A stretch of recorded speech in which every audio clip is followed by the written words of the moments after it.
Shalom. Kami dari kelompok 1 akan mempresentasikan AI dan epistemologi. Bagaimana kecerdasan buatan mengubah cara kita memahami pengetahuan dan ilmu. Saya Bruce Ibrahim Chandra Pangidai.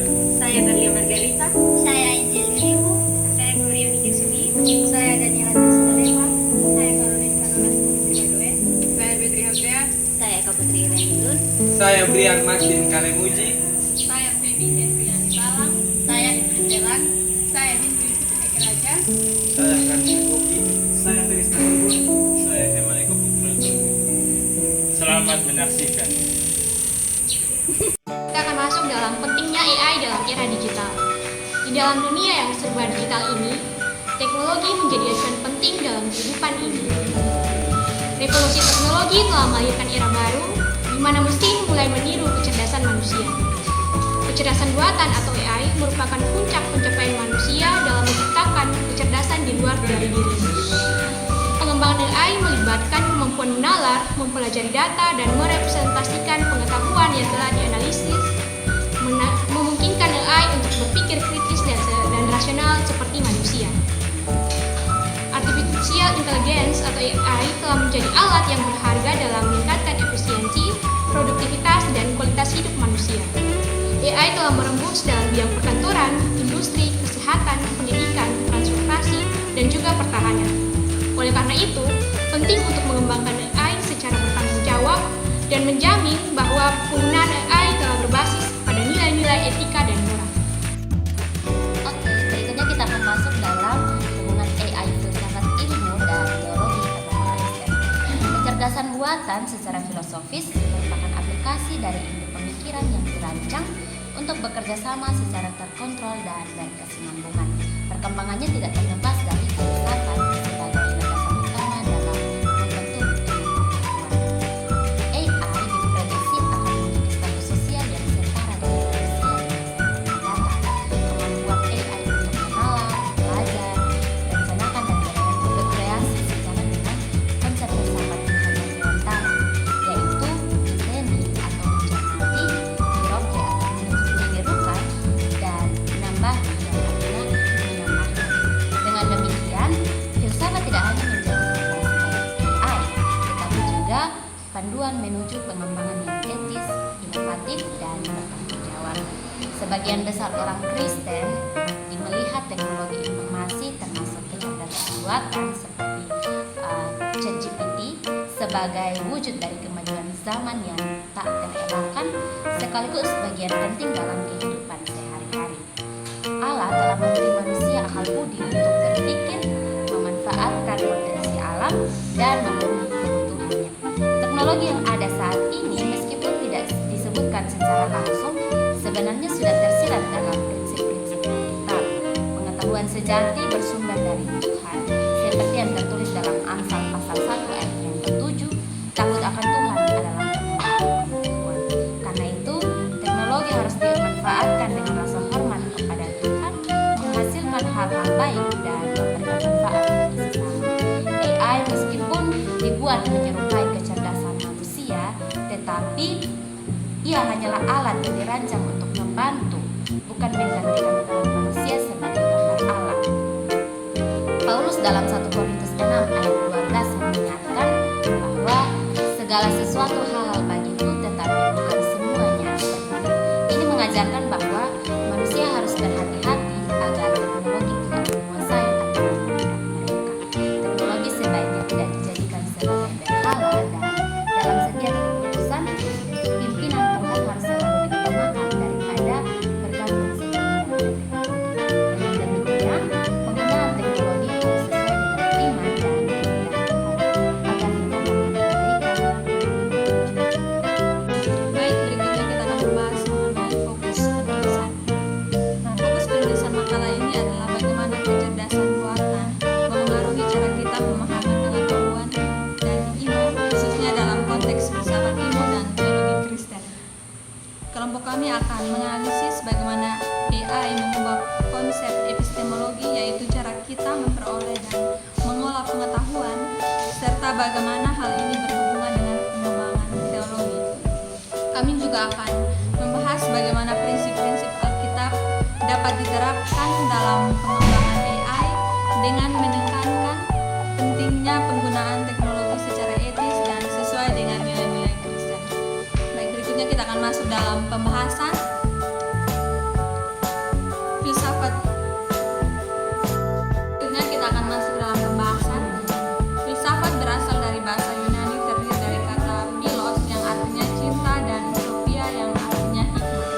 Jadi secara umum, filsafat adalah ilmu yang mencerminkan cinta terhadap kebajikan dan kebenaran. Filsafat ilmu adalah cabang filsafat yang menjawab pertanyaan mengenai hakikat ilmu berkaitan dengan epistemologi atau ilmu pengetahuan dan ontologi hakikat keberadaan. Ilmu memiliki ciri-ciri dan karakteristik yang berbeda dengan dasar-dasar keilmuan yang terbagi menjadi tiga, yaitu yang pertama ontologi, apa yang ingin diketahui, yang kedua epistemologi, cara memperoleh pengetahuan, dan yang ketiga aksiologi, nilai atau penggunaan.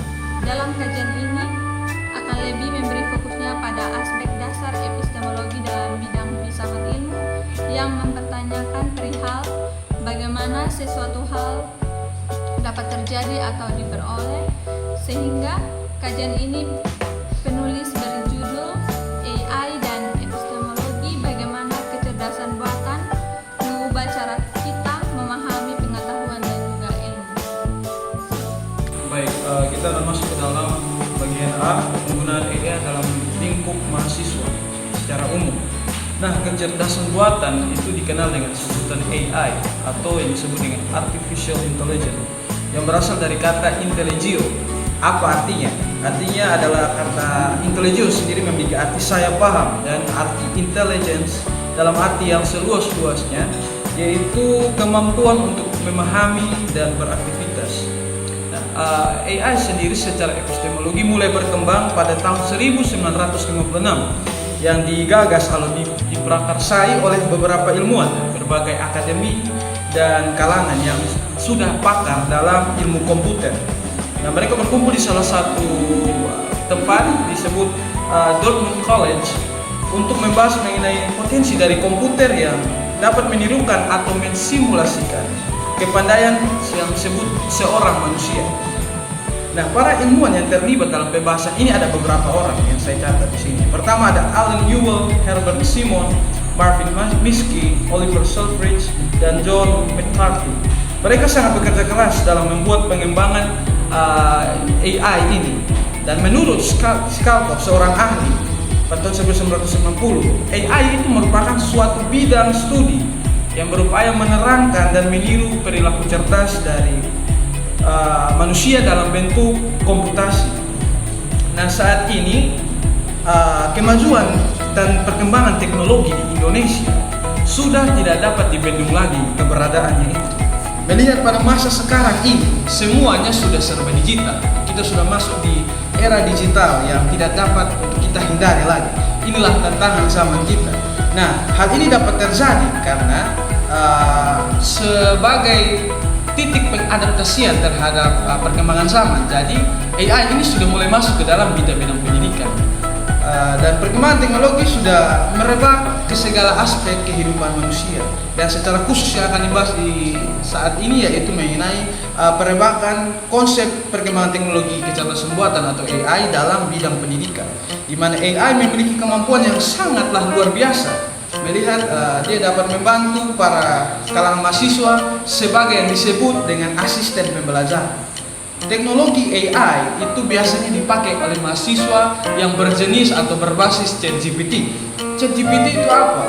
ChatGPT memiliki panjangan yaitu Generative Pre-trained Transformer yang dapat membantu para mahasiswa dalam mendapatkan beragam informasi dan beragam referensi dengan catatan secara cepat dan instan. Nah, berikut adalah peluang dan juga kira-kira dampak negatif dari hadirnya AI dalam dunia pendidikan keilmuan, dan secara khusus bagaimana peluang dan akibat dari penggunaan AI dalam lingkup mahasiswa teologi yang secara khusus pada lingkup mahasiswa teologi di Universitas Kristen Arta Wacana Kupang. Sekian. Kita akan masuk pada pembahasan bagiannya yang B, yaitu dampak positif hadirnya AI dalam lingkungan mahasiswa teologi. Berdasarkan Amsal pasal 1 ayatnya yang kelima yang berbunyi, baiklah orang bijak mendengar dan menambah ilmu, dan baiklah orang yang berpengertian memperoleh bahan pertimbangan. Kutipan ayat tersebut hendak memberikan kita suatu gambaran bahwa Allah mengizinkan siapapun untuk terus mengembangkan dirinya itu dengan cara menimbang dan memperoleh pengetahuan atau ilmu. Allah memberikan kemampuan bagi umatnya untuk mengembangkan, menciptakan, dan juga menggunakan teknologi untuk dipergunakan dalam menyembah Allah. Berikut adalah peluang yang dapat dimanfaatkan mahasiswa lewat dan adanya teknologi berdasarkan buatan, antara lain.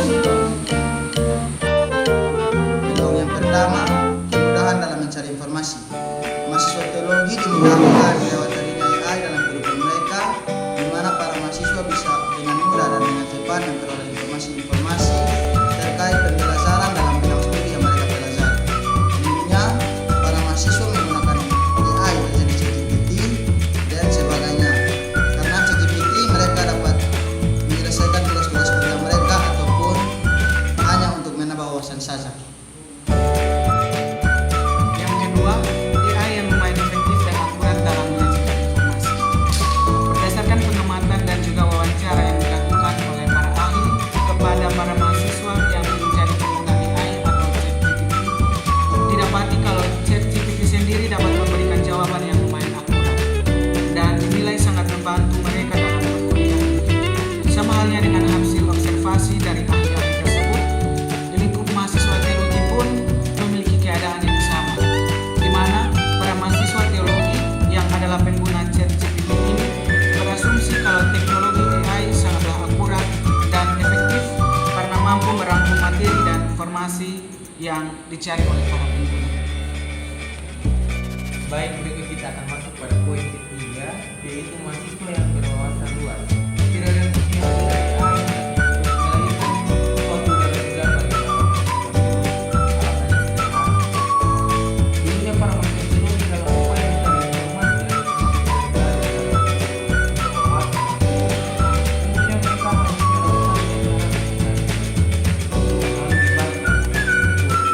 sekitar mereka sekitar dari dahulu untuk mereka baca dan mereka mendapat suatu wawasan atau informasi yang mereka inginkan dalam perjalanan sebuah tugas atau hanya sekedar mendapat. Namun kehadiran AI seolah-olah merubah semua itu. Mereka yang dulunya harus membaca buku terus-menerus, harus membaca buku beratus-ratus halaman atau berpuluh-puluh halaman untuk mendapat sebuah informasi, tiba-tiba dipermudah oleh kehadiran AI yang hanya membutuhkan penggunaan untuk sekedar mengetik. Dengan mengetik, AI dapat mengetik apapun yang ingin kita cari. AI dapat melahirkan sebuah informasi dan dalam hitungan detik informasi yang secara singkat dan jelas dapat diperoleh oleh kita para mahasiswa teologi. Karena kemudahan informasi yang dilahirkan oleh teknologi AI, mahasiswa teologi juga tentu tidak hanya memiliki wawasan yang luas dalam lingkup teologi, namun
membudidayakan membaca agar di balik mahasiswa memiliki pengetahuan yang luas dan sehingga tidak kehilangan kreativitas dalam pola berpikir.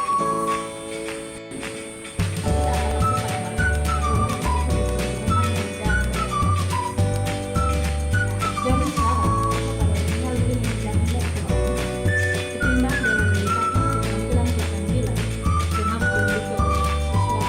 Akibatnya banyak lulusan mahasiswa yang tidak ada daya guna yang mengakibatkan fenomena yang disebut fenomena sarjana pengangguran. Tidak menutup kemungkinan bahwa fenomena tersebut juga bisa terjadi pada kalangan mahasiswa teknologi. Sekalipun pada dasarnya lulusan mahasiswa teknologi akan dipanggil oleh sinode untuk ditempatkan di jemaat, namun dalam konteks gereja pada umumnya lebih membutuhkan pendeta yang bisa menjawab persoalan.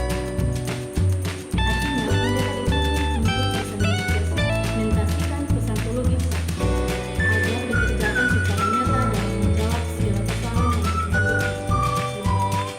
Karena itu membaca merupakan sarana penting dalam membangun keterampilan berpikir kritis agar ketika para mahasiswa atau calon pendeta turun di pelayanan dapat menunjukkan kualitas dari pendidikan teologis yang telah mereka terima di Universitas Kristen.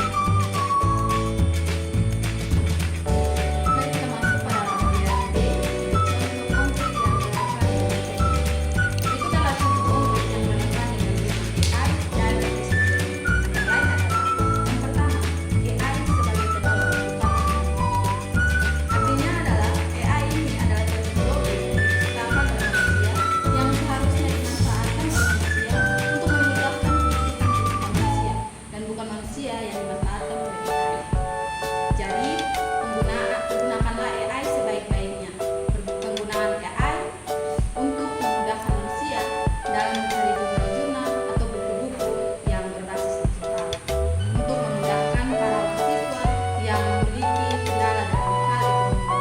Maka, gunakanlah AI dalam kehidupan sepenuhnya saja agar terhindar dari kebosanan pola pikir yang cenderung dalam diri mahasiswa-mahasiswa di era digital.